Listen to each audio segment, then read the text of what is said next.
দীর্ঘদিন থেকে TM brothers, তারপরে হলমার্ক, তারপরে আরো কয়েকটা প্রতিষ্ঠানের ঋণ, বিশেষ করে হলমার্ক গ্রুপের ঋণ আদায় আপনারা কি ধরনের পদক্ষেপ নিয়েছেন? গত বছর কত টাকা আদায় করেছেন, বা বড় খেলাপিদের কাছে আপনাদের এখন কত টাকা আটকা আছে, এই বিষয়টা জানতে চাচ্ছি। স্যার, আমি মোস্তফা মাহবুব। আমি দুটো বিষয় জানতে চাই। প্রথমত হচ্ছে যে আপনাদের খেলাপি ঋণ এখন পরিস্থিতি কি, সেটি একটি, এবং দ্বিতীয় হচ্ছে 2024 সালে আপনারা মুনাফার কথা যেটা বলেছেন, পরিচালন মুনাফা 5,634 কোটি। এই সময়ে আসলে উৎপাদনশীল খাতে কি পরিমাণ ঋণ আপনারা বিতরণ করেছেন, সেই তথ্যটা একটু দিবেন। স্যার, আমি গোলাম কাদির রবু, এটিএন নিউজ থেকে বলছি। স্যার, আমার প্রশ্নটি হচ্ছে যে 5 আগস্টের পর, এই পরিবর্তিত পরিস্থিতির পরে বড় বড় যারা শিল্প গ্রুপ ছিল তাদের যে ঋণগুলো খেলাফি হয়ে গেছে বা হচ্ছে, সেগুলো আদায়ের ক্ষেত্রে আসলে আপনারা কি পরিকল্পনা নিচ্ছেন বা কৌশলটা আপনাদের কি হচ্ছে? আচ্ছা, একসাথে অনেকগুলো প্রসেস চলে আসছে, আমি বলে যাচ্ছি। হ্যাঁ, তো একটা আমি জবাব দেওয়ার চেষ্টা করি যে আপনি যেরকম সর্বশ্রেষ্ঠ দিয়ে শুরু করি, যে আসলে খেলাপি ঋণ আদায়ের এটা একটা ব্যাংকের তো একটা সিস্টেম আছে, বাংলাদেশ ব্যাংকের বিদ্যমান সার্কুলার আছে। সেই সার্কুলার অনুসরণ করে একটা ঋণ খেলাপি হলে যখন যে পদক্ষেপ নেওয়া দরকার সেটা কিন্তু নিতে হবে। তো সেটা তো আমাদের চলমান আছে। তারপরে বিশেষ কয়েকটা গ্রাহকের কথা আপনারা উল্লেখ করেছেন, হলমার্ক, তারপরে ওই যে আনাজিয়াম আর কিছু বললো, ঠিক আছে, তো টিএম ব্রাদার্স। তো আমি যতদূর জানি যে হলমার্ক থেকে আমাদের টাকা আদায়ের জন্য যে পদক্ষেপ সেটা জোরালোভাবে চালু আছে। তো আমরা ইতিমধ্যে তাদের এই যে ব্যাংকের যে মর্গেজ যেগুলো দিয়েছে, এর অতিরিক্ত আরো প্রায় আমরা 129 একর এবং পরবর্তীতে আরো 38 একর এই অ্যাসেট গুলো আমরা খুঁজে বের করে আমরা কিন্তু অ্যাটাচ করেছি। আমরা এই ঋণের এগেনস্টে এগুলোকে অ্যাটাচ করে এগুলো আদায়ের কিন্তু একেবারে জোরালো পদক্ষেপ আমরা নিচ্ছি। অর্থাৎ এখন তো আইনগত পদক্ষেপই আমাদের এখন মূলত নিতে হচ্ছে। পাশাপাশি তারা যদি আমাদের সাথে নেগোশিয়েট করে, এগুলো ব্যাংকের প্রচলিত নিয়ম আছে সেটা অনুসরণ করে তারা যদি সেটেল করতে চায়, সেইটাও আমাদের সেই প্রসেসটা অব্যাহত আছে। তো এর জন্য আমরা বলবো যে এগুলো আদায়ের আমাদের পদক্ষেপ এগুলো থেমে নাই, খুব জোরালোভাবেই চলমান আছে। Thank you sir. আমার প্রশ্নের উত্তরটা দিলেন। আমার প্রশ্ন ছিল এখন আপনাদের টোটাল খেলাপি কত, এবং 2024 সালে আপনারা উৎপাদনমুখী শিল্পে কি পরিমাণ বিনিয়োগ করেছেন? হ্যাঁ, আমাদের খেলাপি ঋণের পরিমাণ বর্তমানে সঠিক ফিগারটা হলো, আমি অ্যাপ্রক্সিমেটটা বলবো, কারণ হলো এটা সিএল স্টেটমেন্ট হলেই বলতে পারবো না। সিএল স্টেটমেন্টটা হতে বোধহয় আমাদের আরো 15 দিন লাগবে না। আচ্ছা, তবে আমাদের এখন 16,000 অ্যারাউন্ড না, টোটাল 16,000 কোটি টাকার মতো হতে পারে। হ্যাঁ, সেপ্টেম্বর ভিত্তিক, ডিসেম্বর ভিত্তিকটা এখনো বের হয়নি, সেটা আরো কিছু কয়েকদিনের মধ্যে আমরা হয়তো সেটা পেয়ে যাব। তো পার্সেন্টেজটাও আমাদের যেটা আমরা আশা করছি এই 15-16 অ্যারাউন্ড এরকম হবে, স্টেটমেন্টটা পেয়ে গেলে আমরা বলতে পারবো। আরেকটা হলো উৎপাদনমুখী খাতে কি বিনিয়োগ। আমরা কিন্তু এসএমই খাতকে আমরা কিন্তু টার্গেট করেছি, কারণ হলো মাঝারি এবং ক্ষুদ্র উদ্যোক্তা যারা আছে, উৎপাদনশীল, বাংলাদেশ ব্যাংকের যে সার্কুলার আছে উৎপাদনশীল খাতে বিনিয়োগ বাড়ানো। তো আমরা বাংলাদেশ ব্যাংকের সেই সার্কুলারকে ফলো করেই আমরা কিন্তু এসএমই সেক্টরটাকে প্রাধান্য দিচ্ছি। এসএমই মানে কিন্তু ছোট না, কিন্তু অনেকের হয়তো এসএমই কিন্তু 75 কোটি টাকা পর্যন্ত এসএমই ঋণ হয়। এই জন্য আমরা ক্ষুদ্র বলতে 20 কোটি, স্মল অ্যান্ড মিডিয়াম, ক্ষুদ্র 20, কত দিয়েছেন? আমাদের এসএমই খাতে প্রায় আমরা 3,500 কোটি টাকা আমরা এই উৎপাদনশীল খাতে আমরা ঋণ দিয়েছি। তো আমরা আগামী বছর এসএমইর উপর আমাদের বিশেষ নজর থাকবে। Thank you sir. আমি নাজমুল ইসলাম, জনকণ্ঠে কাজ করি। আপনি বলছিলেন যে কর্মকর্তা কর্মচারীদের উৎসাহ দেওয়ার জন্য বিশাল একটা সংখ্যা আপনি প্রমোশন দিয়েছেন, ওর চ্যালেঞ্জের কথাও বলেছেন, কি ধরনের চ্যালেঞ্জ ছিল আপনার? Thank you. আসলে চ্যালেঞ্জটা হলো যে আসলে একসাথে এত সংখ্যক পদোন্নতি না, এটা হয়তো অনেকেই মনে করতে পারে যে এই টোটাল ম্যান পাওয়ারের তুলনায় একসাথে এতগুলো পদোন্নতি দিলে আমাদের ব্যাংকের অর্গানোগ্রামের কি অবস্থা হবে, সেটা অনুপাতটা বজায় থাকবে কিনা, এই ধরনের কিছু চ্যালেঞ্জ ছিল। তো আসলে আমরা দেখলাম যে যারা 5-7 বছর 8 বছর যাবত যারা পদোন্নতি পাচ্ছে না, তারা কিন্তু আসলে ডিমোটিভেটেড হয়ে আছে দীর্ঘদিন যাবত। তো আমরা মনে করলাম যেখানে তো আর্থিক সংশ্লেষ খুব একটা নাই, আর্থিক ইনভলভমেন্ট খুব একটা নাই, তারা কিন্তু মোটামুটি ওই পে স্কেলের ওই ধাপে মোটামুটি চলেই গেছে, অনেক চলেই গেছে। ব্যাংকের আর্থিক সেরকম কোনো এখানে বাড়ছে না, বরং তাদেরকে যদি আমরা পদোন্নতি দিই তাহলে তারা কিন্তু আরো অনেক বেশি মোটিভেটেড হবে, উজ্জীবিত হবে। হলে তারা যদি সুন্দরভাবে কাজে মনোনিবেশ করে, আমরা যে সামনের দিনে যে আমাদের চ্যালেঞ্জ আছে, যে লক্ষ্য আছে, সেই লক্ষ্য পূরণের জন্য তাদেরকে আমরা কাজে লাগাতে পারবো। এই চ্যালেঞ্জগুলো ছিল। আমি মনে করি আমাদের যারা প্রমোটেড যারা আছে, যারা পদোন্নতি পেয়েছে, সবাই এখন উজ্জীবিত। আমাদের সামনে যে চ্যালেঞ্জে আসুক সেটা ইনশাআল্লাহ আমরা অ্যাচিভ করবো। Thank you. পদোন্নতি প্রাপ্ত সংখ্যাটা একটু বলবেন? কোনটা পদোন্নতি প্রাপ্ত সংখ্যা? পদোন্নতি আমরা রেগুলার এবং ওই সুপার নিউমারি এখানে আমরা যাদের এই ফিডার পদে ন্যূনতম 5 বছর, 5 থেকে 31শে ডিসেম্বর 23 ভিত্তিক যাদের চাকরির মেয়াদ ওই ফিডার পদে ন্যূনতম 5 বছর, আমরা দেখেছি 5 থেকে 7-এর ঊর্ধ্ব আছে, এরকম 8ও আছে। এরকম যাদের হয়েছে তাদেরকেও আমরা দিয়েছি, সব মিলিয়ে 2500-এর মতো হবে। আমি জয়নাল আবেদিন কালের কণ্ঠ থেকে বলছি। আপনাদের ডেফারেলের পরিমাণটা কত এখন যদি একটু বলতেন। আর পাশাপাশি এখন তো যেহেতু অপারেটিং প্রফিটের হিসাবটা দিলেন, নিট মুনাফার হিসাবটা নাই, গত বছর এবং তার আগের বছরের নিট মুনাফার হিসাবটা যদি একটু দিতেন। আচ্ছা, আসলে ওই নিটটা তো এখনো বের হয় না, এখানে প্রভিশন পেন্ডিং এর বিষয় আছে। হ্যাঁ, এটা হয়তো আমরা এই 2-1 দিনের মধ্যে এটা আমরা বলতে পারবো। গত বছর নিট ছিল আমাদের কত ছিল সর্বমোট? গত বছর আমাদের নেট মুনাফা ছিল 651 কোটি টাকা।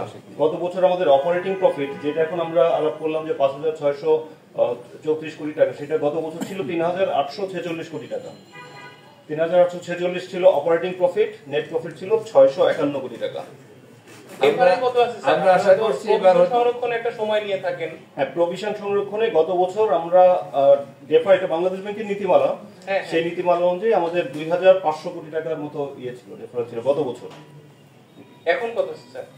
এটা তো গত বছরের, এখনকার না, এবার আমরা মেইনটেইন করার পরে এটা বাংলাদেশ ব্যাংকের সাথে আমাদের হবে, তখন এটা যেহেতু 2500 কোটি টাকা ডিফারেন্স এবং প্রফিট যেহেতু অনেক বেশি, আমরা খুব ভালো একটা সিচুয়েশন আশা করতে পারি। আমাদের সেটা ওই যে প্রভিশনের যেটা সেটা অনেকটা কমে আসবে ইনশাআল্লাহ, যেহেতু আমাদের এবার প্রফিট ভালো। স্যার, আমি আশরাফুল আলম, নোবেল পাটোয়ারি, দৈনিক অর্থনৈতিক খবর।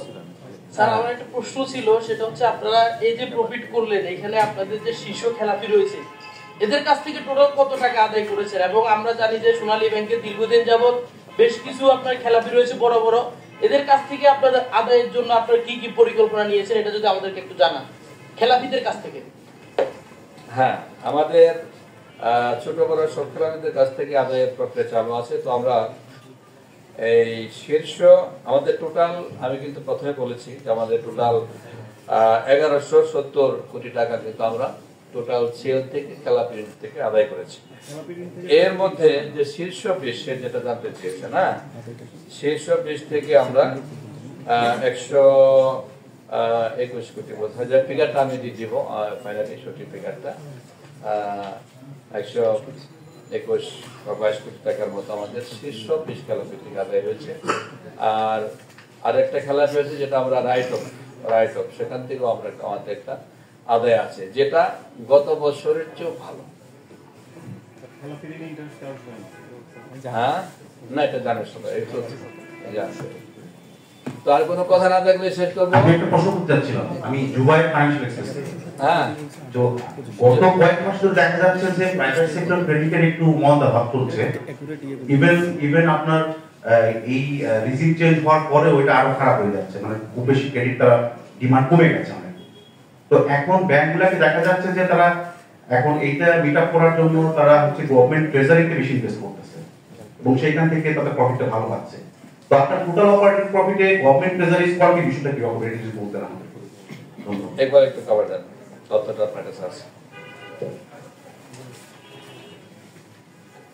আমাদের টোটাল যে অপারেটিং প্রফিট ৫,৬৩৪, এর মধ্যে আমাদের ইনভেস্টমেন্ট থেকে আমাদের ইনকাম এসেছে, এইটার যদি পোর্শনটা বলি আমার মনে হয় এটা 45% হবে আমাদের ইনভেস্টমেন্ট ইনকাম। ঠিক আছে, ইন্টারেস্ট ইনকাম এবং ইনভেস্টমেন্ট ইনকাম 45% আমাদের ট্রেজারি থেকে ইনকাম আসে। তো এটা সোনালী ব্যাংক আগে থেকেই আসতো এবং সোনালী ব্যাংক আস্তে আস্তে লোন পরিমাণ বাড়াচ্ছে। কিন্তু এই বছরে যে সাবজেক্ট আমাদেরকে বললেন যে স্পেশাল কিছু ইনভেস্টমেন্টটা বাদ দেবেন, অনলি ফর উনি যেটা জিজ্ঞেস করেছেন বাংলাদেশ ব্যাংকের ট্রেজারি থেকে সেটা পাই ওইটা। এই ট্রেজারির মধ্যে আবার 700 কোটি টাকা আছে আপনার যে চালান গভর্নমেন্ট অ্যাকাউন্ট এগুলো তো সব। আমি একটু অ্যাড করে দেই যেটা আমাদের সিএফও মহোদয় বললো। আপনারা জানেন যে সোনালী ব্যাংকের এডি রেশিওটা বরাবরই আগে অনেক কম ছিল, প্রায় হচ্ছে একটা সময় 50 এর নিচে 46 থেকে আমরা যদি 2021 এর ফিগার বলি, 2021 এ আমাদের এডি রেশিও ছিল 51%। তারপরে এটা আস্তে আস্তে বাড়তেছে, ফলে আমাদের আয়ের ক্লাস্টারটা ওইটা। এবং আপনারা জানেন যে দীর্ঘদিন কিন্তু আমাদের যেটা ব্যাংকের core income, net interest income, এটা ছিল নেগেটিভ এবং এটা আমাদের 2022 থেকে হচ্ছে পজিটিভ হয়। আজকে 2023 এ ভালো পজিটিভ হয়েছে, আজকে এটা পজিটিভ প্রায় কত 1500 কোটি টাকা। নেট ইন্টারেস্ট ইনকাম পজিটিভ 1500 কোটি টাকা, এটা একটা। ফলে এটা দিয়ে হচ্ছে আপনার ওই কোশ্চেনটার অ্যানসার আসে যে ট্রেজারিতে, যদিও আপাত দৃষ্টিতে অনেকেই বলে যে সোনালী ব্যাংক তো ট্রেজারি দিয়ে ইনকাম করে। একটা জিনিস দেখেন, যখন ব্যাংকিং সেক্টরে হচ্ছে সবার কাছে টাকার ক্রাইসিস থাকে, তখন অন্য ব্যাংকগুলিকে সোনালী ব্যাংক যদি টাকা না দেয় বা ট্রেজারিতে বিনিয়োগ না করে গভর্নমেন্টের টার্গেটে ট্রেজারি বিল যেটা আপলোড করবে সেটা কিন্তু কোনো না কোনো ব্যাংক কিনবে। সোনালী ব্যাংক যখন কিনে ওই ব্যাংকের এই টাকাটা ট্রেজারি বিলে কিনতে হচ্ছে না, সে এটা মার্কেটে আপলোড করতে পারে। আলটিমেটলি যদি ম্যাক্রো কনসেপ্টে দেখেন, ম্যাক্রো কনসেপ্টে কিন্তু ওই সোনালী ব্যাংক ট্রেজারিতে বিনিয়োগ করলেও এটা সেট হইয়া মার্কেটে রিয়েল সেক্টরে ওই টাকাটা হচ্ছে ইনফ্লো হচ্ছে। আর আমাদের যে স্যার যেটা বললো যে আমাদের যে লোন এইবার 99,800 কোটি টাকার মতো, প্রকৃতপক্ষে আমাদের ঋণ ছিল আসলে 1,07,000 কোটি টাকার মতো। যে 3500 কোটি টাকা বাড়ছে এসএমইতে, প্রকৃতপক্ষে আমাদের ডিসবার্সমেন্ট হয়েছে প্রায় হচ্ছে 10,000 কোটির আরো বেশি। রিকভারি হচ্ছে কন্টিনিউয়াস প্রসেস, কিন্তু ক্লোজিং যে ফিগারটা দেখতেছেন 99,180, এটার সাথে আরো 9,000 কোটি টাকা আমরা যোগ করতে পারি, কারণ 9,000 কোটি টাকা ছিল হচ্ছে রিয়েল সেক্টরের লোন, যেটা গভর্নমেন্টকে, যে আপনার গভর্নমেন্ট লোন যেটা ট্রেজারি বিল দিয়ে বা ট্রেজারি বন্ড দিয়ে পরিশোধ করে দিছে। তো এটা না হইলে গত বছর আমাদের লোন ছিল 1,08,05 কোটি টাকা, এবার রাফলি 1,08,000 কোটি টাকা আমরা বলতে পারি। আমাদের গভর্নমেন্ট লোন বলতে কিন্তু সেটা একটু ক্লিয়ার করার বিষয় আছে। হ্যাঁ, সেখানে সরকারি যে প্রতিষ্ঠানগুলো না, যেমন আমাদের আছে সার, পাওয়ার, এইসব সেক্টরে কিন্তু এগুলো মানে অত্যাবশ্যক আইটেম সরকারি প্রতিষ্ঠানের মাধ্যমে, সেক্ষেত্রে কিন্তু আমাদের বড় একটা ফান্ড কিন্তু ইনভলভ থাকে। সেগুলো তো বছরের শেষে সেটা আমাদের রিকভারি হয়েছে, যে কারণে এখানে লোনটা আবেদন করেছে। তো আমি একটা প্রশ্ন করি, আমি অক্টোবরে কাজ করি, সেটা হচ্ছে সোনালী ব্যাংক ইউকে। ভাই আমরা জানি যে এটা দীর্ঘদিন ধরে লস করে আসছে সোনালী ব্যাংক ইউকে। তো এই লস মিনিমাইজ করার জন্য আপনাদের কোনো স্টেপ আছে কিনা বা অল্টারনেটিভ কোনো ব্যবস্থা আপনারা নেবেন কিনা? Thank you very much. না বলেন, এটা আমি স্যারের পক্ষ থেকে আমি বলি যে সোনালী ব্যাংক ইউকে যেটা হচ্ছে দীর্ঘদিন ধরে লস করে আসছিল, এটা ঠিক, কিন্তু গত 2 বছর ধরে আপনারা জানেন যে এখানে একটা স্ট্রাকচারাল চেঞ্জ আসছে। এখন হচ্ছে সোনালী বাংলাদেশ ইউকে লিমিটেড এবং সোনালী পে, মাত্র 1 মিলিয়ন টাকা দিয়ে সোনালী পে, এটা রেমিটেন্স হাউস, আর হচ্ছে বাকিটা হচ্ছে সোনালী বাংলাদেশ ইউকে লিমিটেড। এটা কিন্তু গত বছরও প্রফিট করছে, এই বছরও প্রফিট, এবং এই বছর 2 মিলিয়ন পাউন্ড হচ্ছে ডিভিডেন্ড দিছে, যেখানে 1 মিলিয়ন পাউন্ড ডিভিডেন্ড পাইছে সোনালী ব্যাংক, 1 মিলিয়নের একটু উপরে পাইছে মিনিস্ট্রি অফ ফাইন্যান্স। কাজে এটা লসে না, এটা আসলে ভালো প্রফিটে আছে এবং প্রায় হচ্ছে 6.5 মিলিয়ন পাউন্ড হচ্ছে প্রফিট করছে এই বছর। খুব ভালো একটা খবর। সোনালী বাংলাদেশ ইউকে যেটা এখানকার একটা প্রফিট থেকে বরং আমরা আমাদের আরেকটা সাবসিডিয়ারি সোনালী পে সেখানে আমরা সাপোর্ট দিয়েছি, কাজে এটা লসে নাই ইনশাআল্লাহ। এটার সামনে স্যার লাস্ট একটা কোয়েশ্চেন ছিল আমার, আমি ফাইন্যান্সিয়াল এক্সপ্রেস থেকে এসেছি অনলাইনে। ফিনটেক যে কোম্পানিগুলো আছে সেটার সাথে প্রতিযোগিতায় টিকে থাকার জন্য সামনে 2025 সালে কি আমরা সোনালী ব্যাংকে কোনো উদ্যোগ গ্রহণ করতে দেখবো? কোনটা বলছে ফিনটেক কোম্পানিগুলো? আচ্ছা, এইটার উত্তরটাও আমি স্যারের পক্ষ থেকে দিচ্ছি। আপনারা জানেন যে এখন ফিনান্সিয়াল মার্কেটের ডিজিটালাইজেশনের কিন্তু খুব র্যাপিড গতিতে হচ্ছে, ফলে ফিনটেক কোম্পানিগুলি খুব র্যাপিড, তারা ডিজিটাল দিয়েই বলা চলে শুরু করছে। সোনালী ব্যাংকের যদি হিস্ট্রিটা সাম্প্রতিক 3 বছরের দেখেন, আমরা কিন্তু এখন ডিজিটাল ইতে ফিনটেক গুলিকে সমান তালে কম্পিটিটিভ ওয়েতে এগিয়ে যাচ্ছি। ফিনটেকে যা যা সার্ভিস দিচ্ছে সোনালী ব্যাংকের এখন প্রত্যেকটা সার্ভিস আছে। আপনারা জানেন সোনালী পেমেন্ট গেটওয়ে যে কম্প্রিহেনসিভ গেটওয়েটা, এটাতে প্রত্যেকটা এনএফএস, প্রত্যেকটা ব্যাংক ইনকর্পোরেটেড, যেটা বাংলাদেশে একমাত্র এসএসএল কমার্সে আছে, তাও একটা অংশ, সবটুক নাই। আর আমাদের যে পেমেন্ট গেটওয়ে এটাতে কিন্তু সবাই আছে, ফলে ফিনটেকের যে প্রোডাক্ট যেভাবে করতেছে আমরা তাকে কম্পিট করতেছি। আপনারা জানেন সোনালী ওয়ালেট, এটা দিয়ে ঘরে বসে যে টাকা ট্রান্সফার করতে পারতেছে। এই গত সপ্তাহে আমরা চালু করলাম Sonali i banking, i corporate banking. এক সময় কথা আসতো যে স্ট্যান্ডার্ড চার্টার্ড ব্যাংকের কাস্টমাররা, কর্পোরেট কাস্টমাররা ঘরে বসে অ্যাডভাইস দিয়ে টাকা পাঠায়, সোনালী ব্যাংক পারে না বা অন্যান্য জায়গাতে পারে না, সোনালী ব্যাংক কিন্তু এটা পারতেছে। তারপরে হচ্ছে আমরা এই গত সপ্তাহে আরেকটা প্রোডাক্ট উদ্বোধন করলাম, অনলাইন ইসলামী ব্যাংকিং। এখন সোনালী ব্যাংকের যে কোনো শাখা থেকে আপনি বাংলাদেশ ব্যাংকের সার্কুলার কমপ্লাই করে ইসলামিক ব্যাংকিং এ হচ্ছে আপনি ট্রানজাকশন করতে পারতেছেন। ফলে ফিনটেক যা যা পদক্ষেপগুলি নিচ্ছে সোনালী ব্যাংক হচ্ছে কোন দিক থেকেই তার স্টেপে পিছায় নাই, অনেক ক্ষেত্রে হচ্ছে আমরা আগানো। এবং আপনারা জানেন যে আমাদের প্রায় 4500-র মতো আইটি ইঞ্জিনিয়ার আছে, যাদের কাজই হচ্ছে যত ফিনান্সিয়াল প্রোডাক্টগুলিকে কন্টিনিউয়াসলি ডেভেলপ করা এবং কাস্টমার বেসিস প্রোডাক্টও আমরা ডেভেলপ করে থাকি। Thank you. আচ্ছা, আর একজন জানা কি জানা কথা হবে? Only one. একটা হচ্ছে যে বেক্সিমকো গ্রুপ তো স্যার জনতা ব্যাংকে প্রায় নিম্নলাপি হয়েছে, আপনাদের এখানে অবস্থা কি আর ফার্মেস গ্রুপের অবস্থা কি আপনাদের বর্তমানে? আসলে বেক্সিমকো গ্রুপের তো আসলে কয়েকটা ইউনিট আছে, জনতাতেও আছে, আমাদের এখানেও আছে। তো আমাদের এখানেও একটা বড় একটা অংশ তারা অনিয়মিত হয়ে গেছে। আপনারা জানেন যে বাংলাদেশ ব্যাংকের যে ইস্তেহার সেটা হলো যে কোনো গ্রুপের কোনো একটা প্রতিষ্ঠান যদি ঋণ খেলাপি হয়ে যায় তাহলে তার স্বার্থ সংশ্লিষ্ট বা সিস্টার কনসার্ন কিন্তু ব্যবসা পায় না, যে কারণে আমাদের এখানেও তাদের ঋণের একটা অংশ আছে। তো আমরা আরেকটা ভালো ইউনিট আছে এখানে যে আমাদের শাইন ব্রোকার আছে, সেটা কিন্তু অনেক বড় একটা এক্সপোর্টার এবং নিয়মিত। তো আমরা বাংলাদেশ ব্যাংকের সাথে কথা বলছি যাতে এক্সপোর্ট, দেশের এক্সপোর্ট যাতে ব্যাহত না হয়, প্রতিষ্ঠানকে একেবারে বন্ধ না করে, যেহেতু ওই প্রতিষ্ঠানটা শুরু থেকে একেবারে অল অ্যালং তারা রেগুলার ছিল, তাদের ব্যবসাটাকে আমরা সাপোর্ট দিতে পারি কিনা এটা বাংলাদেশ ব্যাংকের কাছে আমরা অনুমতি চাবো। হ্যাঁ, বেক্সিমকোর অ্যামাউন্ট আমাদের এখানে সব মিলিয়ে বোধ হয় কত 1500-1600। আমি একটু ক্লিয়ার করে দিই, বেক্সিমকো আপনারা জানেন যে বাংলাদেশ ব্যাংকের যে 2015 সালে রিস্ট্রাকচার সার্কুলার রিস্ট্রাকচার হলো লোনটা, সেই রিস্ট্রাকচার লোন বেক্সিমকো লিমিটেডের আমাদের এখানে, এটা 2024 জুন পর্যন্ত রেগুলার ছিল। এরা যেটা করতো সব সময় হচ্ছে পনে 2টা কিস্তি বকেয়া থাকতো, 2টা কিস্তি বকেয়া হলে ক্লাসিফাইড হয়ে যায়, পনে 2টা কিস্তি বকেয়া থাকতো। মানে আমরা প্রতি কোয়ার্টারে রেগুলার পাই। সেপ্টেম্বর কোয়ার্টার এই ঠিকার ব্যাপারে আপনারা সঠিক ফিগার গুলো আমাদের যে ডকুমেন্টারি নিলে সুন্দর হবে। আমার একটা প্রশ্ন আছে। না না, এই কি মৃত্তিকা নাকি? হ্যালো, আমি মেয়েটি রেজিস্টার থেকে বলছিলাম। আপনারা হচ্ছে না না না, এখন আর কথা না। লাস্ট কোশ্চেন, আচ্ছা ঠিক আছে, লাস্ট।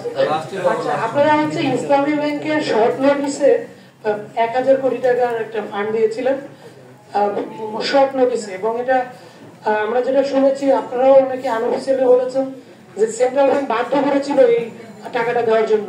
এটা কি সেন্ট্রাল ব্যাংক বাধ্য করেছিল কিনা? আর হচ্ছে অস্বীকার করছি এই আদেশটা কিন্তু এখন কত আপনারা ফেরত পেয়েছেন কিনা? না, বাধ্য করে না, সেন্ট্রাল ব্যাংক বাধ্য করে না। যাদের সলভেন্সি আছে, লিকুইডিটি ভালো, এরকম সরকারি ব্যাংক, প্রাইভেট ব্যাংক সবাইকেই বাংলাদেশ ব্যাংকে আপনি যখন ছিলেন না, যারা ছিল তারাই না থাকলে বিষয়টা ওরকম বাধ্য করে না। যাদের সামর্থ্য আছে তারা যারা সাপোর্ট। ধন্যবাদ সবাইকে। আচ্ছা, ব্যাংকের এই নতুন বর্ষের ক্যালেন্ডার আর আপনাদেরকে লাঞ্চ আছে আপনাদের জন্য, এটা নিয়ে যাচ্ছি। সবাইকে ধন্যবাদ। Thank you. Thank you. দেখা হবে ইনশাআল্লাহ।